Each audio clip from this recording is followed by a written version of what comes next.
तो हेलो दोस्तों, मेरा नाम है पुजारी महादेव। आज मैं आप लोगों को जो टॉपिक सिखाने वाला समझाने वाला हूँ उस टॉपिक का नाम है एलएलपी। तो एलएलपी का आज हमारा सेकंड लेक्चर है। पहला लेक्चर तो मैंने आपको बताया था, उसमें इंट्रोडक्शन के बारे में।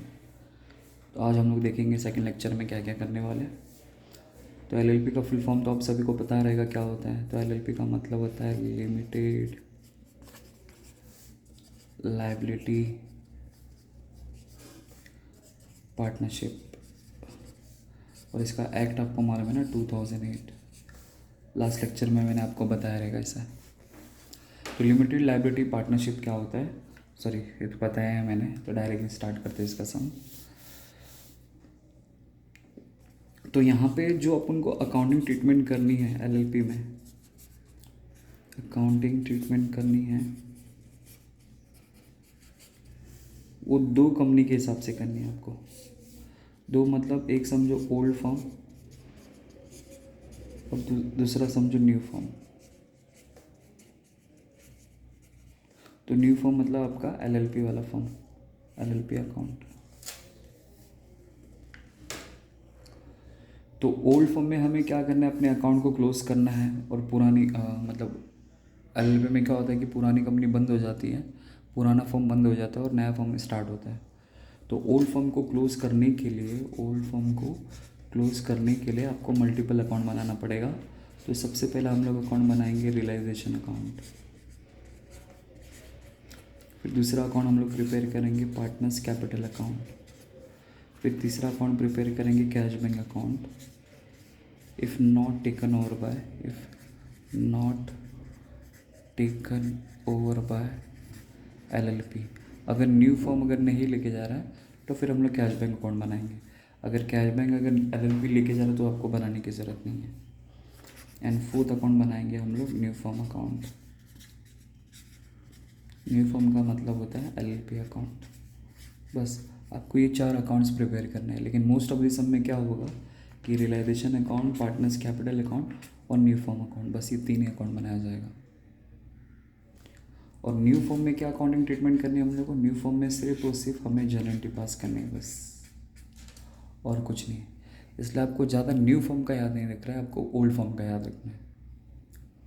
और साथ ही साथ इसमें कंपलसरी हर सम में आपको कैलकुलेट करना है, calculation of purchase consideration, purchase consideration. तो मैंने आप लोगों को लास्ट लेक्चर में बताया, तो वापस एक बार आपको बता देता हूँ। तो जो न्यू फॉर्म होती है, आपको ऐसा अकाउंटिंग ट्रीटमेंट के लिए आपको ऐसा समझना है कि ये जो न्यू फॉर्म होती है वो परचेज करती है। किसको परचेज करती है? ओल्ड फॉर्म को। अब जाहिर सी बात है कि कोई अगर किसी चीज़ को अगर परचेज करेगा तो बदले में उसको कुछ तो कुछ पैसा देना पड़ेगा, कुछ तो कुछ माल पानी देना पड़ेगा। तो न्यू फर्म क्या करती है, ओल्ड फर्म को जो पैसा पे करती है उसी को कहा जाता है परचेज कंसिडरेशन। उसको बदले में पैसा मिलता है। बट पैसा कंपनी कैसे देती है, तो अपने जहन में फिट कर लो कि जब कोई न्यू फर्म या कोई कंपनी जब ओल्ड कंपनी को, ऐसा भी समझ सकते हो, तो जब कोई न्यू फर्म ओल्ड फर्म को टेक ओवर करती है, मतलब परचेज करती है, तो परचेज करते समय उसके सारे के सारे असेट्स को लेके जाती है, टोटल असेट्स। उनके सारे के सारे असेट्स को लेके जाएगी किसी भी प्राइस पे। वो प्राइस यहाँ पे लिख लेंगे। फिर वो फर्म क्या करती है, उसके लाइबिलिटीज़ को भी लेके जाती है, बट वो टोटल असेट में से उसके एक्सटर्नल लाइबिलिटीज़ को क्या कर देती है, माइनस कर देती है। और माइनस करके जो आंसर आता है उस बेसिस पे आपको अपनी बिजनेस का परचेज कंसिडरेशन मिल जाता है। मतलब उसको पता चल जाता है कि मुझे सामने वाली कंपनी को कितना पैसा देना है। तो अगर मैं आपको एग्जांपल के तौर पे बताऊं, जैसे कि ये न्यू फर्म है, ये ओल्ड फर्म के असेट्स को, टोटल असेट्स को लेके जा रही है, समझो 1000 रुपीज़ में, ठीक है। और ये old firm, sorry new firm old firm की एक्सटर्नल लाइबिलिटीज़ को लेके जा रही है। तो एक्सटर्नल लाइबिलिटीज़ का मतलब होता है कैपिटल को छोड़कर प्लस जितने भी टाइप के रिजर्व रहेंगे ना उनको छोड़कर बाकी जो भी लाइबिलिटीज़ बच जाएगी उसे कहा जाएगा एक्सटर्नल लाइबिलिटीज़। जैसे creditors, bills payable, bank loan, bank overdraft, outstanding expense, ऐसा। कैपिटल और रिजर्व, ये दो नाम याद रखना बस। कैपिटल और रिजर्व को छोड़ के बाकी जितने भी नाम रहेंगे वो सब आपके एक्सटर्नल लाइबिलिटीज़ में आ जाएंगे। तो समझो कि कंपनी की उनकी लाइबिलिटी को पे करना है, समझो 600 रुपीज़। तो कंपनी क्या करेगी, उनके टोटल एसेट में से उनके एक्सटर्नल लायबिलिटीज़ को माइनस कर देगी, तो पता चल जाएगा कि न्यू फर्म को पुरानी कंपनी को कितना पैसा देना पड़ेगा, मतलब हमें 400 रुपीज़ पे करना पड़ेगा। तो इस तरह हम लोग को परचेज कंसिडरेशन निकालना है। मतलब जब भी हम लोग एलएलपी का सम सॉल्व करेंगे तो हमेशा हमेशा हमेशा सबसे पहला परचेज कंसिडरेशन निकालेंगे, देन फिर हमें जो अकाउंट्स में प्रिपेयर करने के लिए बोला रहेगा वो हम लोग प्रिपेयर कर लेंगे। ठीक है, अब यहाँ पे ये सारे के सारे अकाउंट्स को बनाने के लिए कुछ इंपॉर्टेंट जनरलिटीज़ हो जो आपको याद रखना है। तो मैं आपको इंपॉर्टेंट एंट्री के बारे में बताता हूँ।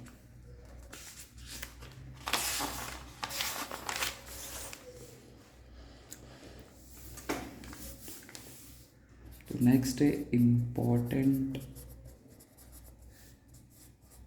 General entries in the books of old form. तो ओल्ड फॉर्म में हमें क्या क्या करना है करके, तो सबसे पहला कंपलसरी एंट्री पास करनी है। कंपलसरी, ये जो मैं एंट्री लिख रहा हूँ कंपलसरी है। तो जब भी सब में कुछ लिख के दिया हो या नहीं लिख के दिया हो, बट आपको हमेशा हमेशा हमेशा ये वाली एंट्री पास करनी है। तो पहली एंट्री है व्हेन परचेज कंसिडरेशन ड्यू।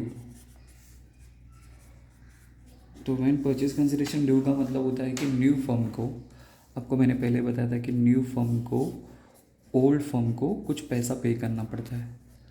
तो कितना, मतलब एक्चुअल में पे नहीं करें, यहाँ पे देना बाकी है, तो बट उस देना बाकी के लिए भी लोग एंट्री पास करते हैं।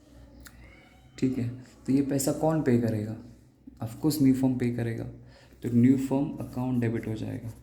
न्यू फर्म का मतलब होता है एलएलपी, क्योंकि उनके लिए एक्सपेंसेस समझो ऐसा। तो एलएलपी अकाउंट डेबिट टू किसको मिलेगा, ओल्ड कंपनी को मिलेगा। बट ओल्ड कंपनी अपना सारा का सारा एक्सपेंस, सारा का सारा इनकम, सारा का सारा असेट्स, सारा का सारा लाइबिलिटीज़ एक ही जगह रिकॉर्ड करती है, जिसका नाम है रियलाइजेशन अकाउंट। इसलिए यहाँ पे रियलाइजेशन अकाउंट आ जाएगा। मतलब जो ओल्ड फर्म होती है वो अपने सारे के सारे असेट्स को, सारे के सारे लाइबिलिटीज़ को, सारे के सारे एक्सपेंस को और इनकम को एक ही जगह ला के जमा कर देती है, जिसका नाम होता है रियलाइजेशन अकाउंट। तो इसीलिए कुछ भी नाम आएगा तो आपको रियलाइजेशन अकाउंट यूज़ करना है, इसलिए यहाँ पे रियलाइजेशन। तो ये कंपलसरी एंट्री है। बाकी अब मैं जो एंट्री लिख रहा हूँ ना वो सब ऑप्शनल एंट्री है। तो यहाँ पे लिख देता हूँ ऑप्शनल एंट्री। मतलब क्वेश्चन में लिख के दिया रहेगा तो एंट्री पास करना, वरना मत पास करना।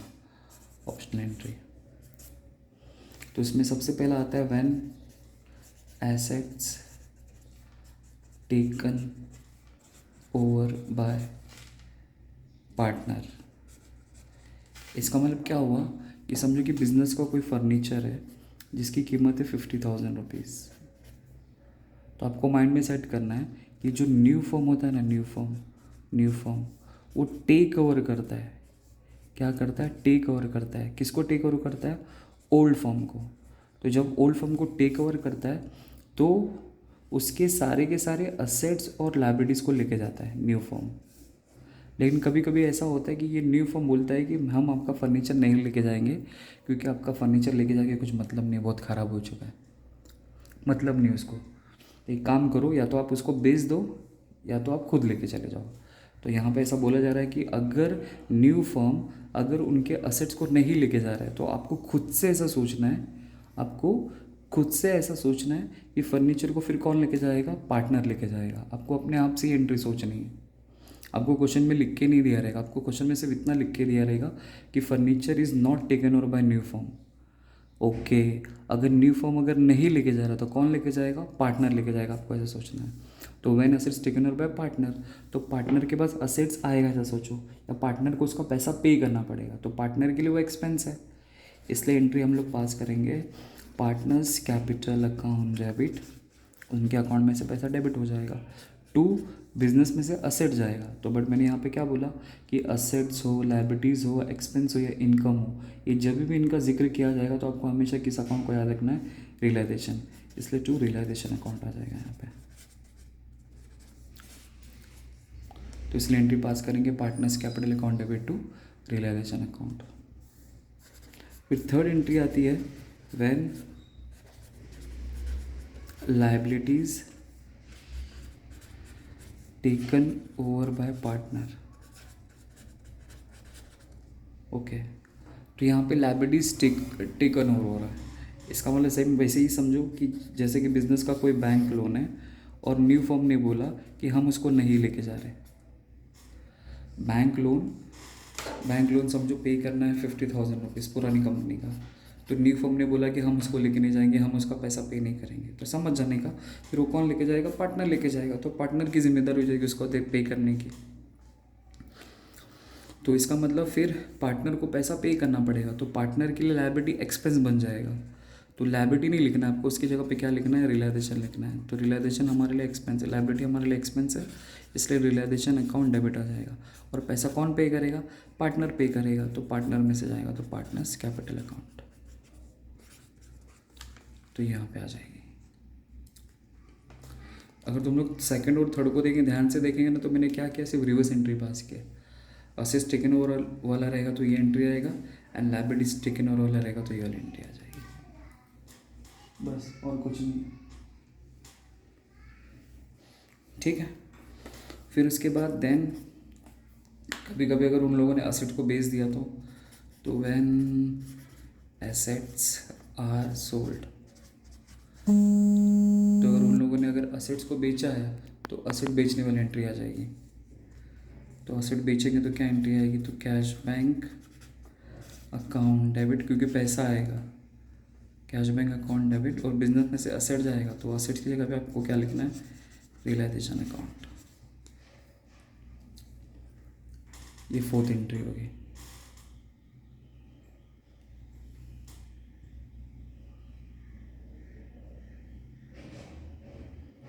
ठीक है। एंड लास्ट एंड फाइनल, और फिर इस तरह ओल्ड फर्म की एंट्री हमारी खत्म हो जाएगी। नेक्स्ट फिफ्थ है कि व्हेन रियलाइजेशन एक्सपेंस और डिसोल्यूशन एक्सपेंसेस आर पेड।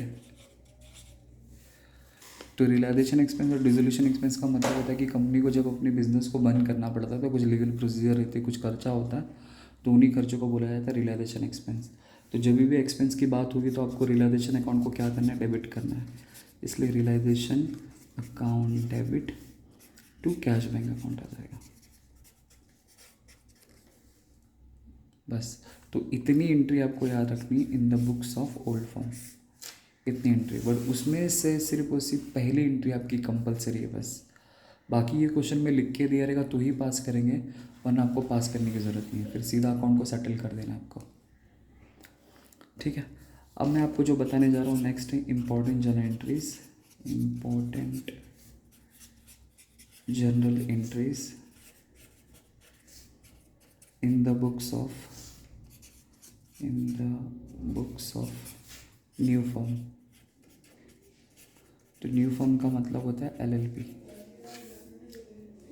तो एलएलपी में अब हमें एंट्री पास करनी है। तो इसमें पहली एंट्री आती है एलएलपी। आपको ऐसा सोचना है कि न्यू फॉर्म ओल्ड फॉर्म को परचेज कर रहा है, इसलिए व्हेन बिजनेस परचेज, मतलब जिन लोगों को अमालगमेशन आता रहेगा ना, तो वो लोग इस एंट्री को लिंक करते रहेंगे, समझते रहेंगे ऐसा। तो व्हेन बिजनेस परचेज, तो बिजनेस परचेज करेंगे तो बिजनेस आएगा अपने पास, तो बिजनेस परचेज अकाउंट डेबिट खर्चा है, समझो ऐसा। Business purchase account debit to vendor firm account. तो वेंडर फर्म का मतलब होता है old firm account. Old firm को ख़त्म करना, इसलिए क्रेडिट में। तो business purchase account debit to old firm account, क्योंकि उनको पैसा मिलेगा, उनके बिजनेस को परचेज किया जा रहा है। फिर बाद में नई कंपनी क्या करती है? उनके असेट्स और लायबिलिटीज़ को टेक ओवर करती है। तो when assets and liabilities taken over bye new form. तो न्यू फॉर्म अगर असेट्स और लायबिलिटीज टेक ओवर करेगी तो क्या होगा? तो न्यू फॉर्म के पास सारे असेट्स आएंगे, इसलिए मैं सीधा लिखता हूँ all assets account debit to external liabilities को लेके जाती है तो वो क्रेडिट में आ जाएगा टू बिजनेस परचेस अकाउंट। इस तरह अकाउंट सेटल हो जाएगा। मतलब अकाउंट को सेटल करने के लिए कुछ ऐसी एंट्री बनाई गई है। तो ये तो आपको मालूम है कि all assets account debit to external liabilities, फिर बिजनेस परचेस तो आपको यहाँ से मिल जाएगा। तो ये वैल्यू यहाँ पे लिख देंगे तो ऑटोमेटिकली सेटल हो जाएगा अकाउंट। बस ये एंट्री आपको थर्ड सेकंड नंबर पे याद रखनी है। नेक्स्ट थर्ड एंट्री आती है, 2 एंट्री तो होगी, फिर थर्ड एंट्री के बाद डिस्चार्ज आता है वो छोड़ दो। फिर नेक्स्ट आएगा when partners contributed capital into the business। तो जब ये लोग नया फर्म क्रिएट करते हैं तो नया फर्म क्रिएट करते समय लोग पार्टनर्स लोग मिलके कुछ पैसा कंट्रीब्यूट करते हैं, जमा करते हैं, मतलब बिजनेस में पैसा लेके आते हैं। तो आपको सोचना है कि बिजनेस में पैसा आ रहा है, इसलिए cash bank account debit to partners capital account. मतलब पार्टनर लोग बिजनेस को पैसा दे रहे हैं, तो पार्टनर लोग अगर बिजनेस को पैसा देंगे तो वो गिवर हो जाएंगे, इसलिए वो क्रेडिट में आ जाएगा। तो बिजनेस में पैसा आएगा इसलिए cash bank account debit to partners capital account. फिर कभी कभी आपको ऐसा लिख के दिया रहेगा लास्ट एंड फाइनल, व्हेन